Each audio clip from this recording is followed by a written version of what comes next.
रात का वक्त था।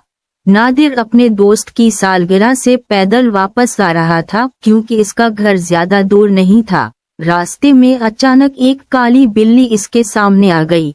अंधेरे में इसकी आंखें मोतियों की तरह चमक रही थीं। नादिर को न जाने क्या सोची कि इसने फौरन जमीन से एक पत्थर उठाया और बिल्ली को मार दिया। बिल्ली गराती हुई करीबी कब्रिस्तान की तरफ भाग गई। चंद कदम आगे बढ़ने के बाद नादिर को अपनी माँ की नसीहत याद आई कि किसी जानवर को बिला वजह नुकसान नहीं पहुंचाना चाहिए। उसे अपने अमल पर अफसोस हुआ, मगर अब बहुत देर हो चुकी थी। अगले दिन नादिर की नानी की तबीयत अचानक खराब हो गई। इसके अम्मी अब्बू फौरन उनकी इयादत के लिए चले गए। नादिर घर में अकेला रह गया क्योंकि इसके इम्तिहान करीब थे। इसी दिन सुबह से बादल छाए हुए थे। शाम होते होते बारिश शुरू हो गई जो कुछ ही देर में तूफान में बदल गई। रात को उसके अब्बू का फोन आया कि वो अब सुबह ही वापस आए। ये नादिर अकेला था कि अचानक बिजली चली गई। उसने मोमबत्ती जलाई ही थी कि दरवाजे पर दस्तक हुई। दरवाजा खोला तो सामने एक अजनबी बूढ़ी औरत खड़ी थी। नादिर घबरा गया और पूछा कि वो कौन है और इस तूफानी बारिश में कहां से आ रही है। बूढ़ी औरत ने मुस्कुरा कर बताया कि इसकी याददाश्त कमजोर है और वो घर का रास्ता भूल गई है। उसने सिर्फ एक रात पनाह मांगी।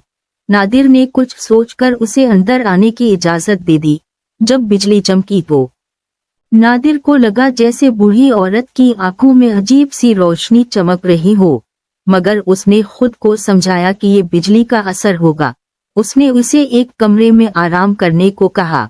बूढ़ी औरत की मुस्कुराहट में अजीब सी पुरस्रायत थी। थोड़ी देर बाद नादिर को अपने सर पर पानी गिरता महसूस हुआ। जब उसने हाथ फेरा तो वो चौंक गया क्योंकि वो पानी नहीं बल्कि खून था। वो घबराकर गुस्ल खाने की तरफ भागा। नल खोला तो वहां से भी खून बहने लगा। उसी लम्हे बूढ़ी औरत आई और एक कपड़ा देते हुए बोली कि अपने हाथ साफ कर लो। नादिर हैरान था कि उसे कैसे मालूम हुआ। बाद में नादिर को आसमान में एक खौफनाक चेहरा नजर आया और फिर उसे काली बिल्ली की आवाज सुनाई दी। कभी बिल्ली नजर आती, कभी गायब हो जाती। नादिर का दिल जोर जोर से धड़कने लगा। वो सोने की कोशिश करने लगा मगर खौफ इसके पीछे पीछे था। अचानक उसने ख्वाब देखा कि एक काली बिल्ली इस पर हमला कर रही है और इसका गला दबा रही है। चीख मारकर इसकी आंख खुली तो उसके गले पर वाकई खून के निशान थे। उसी वक्त बूढ़ी औरत इसके कमरे में दाखिल हुई। नादिर ने गुस्से और खौफ में इससे सच पूछ लिया। अचानक बूढ़ी औरत का रूप बदलने लगा और वो एक खौफनाक काली बिल्ली में तब्दील हो गई।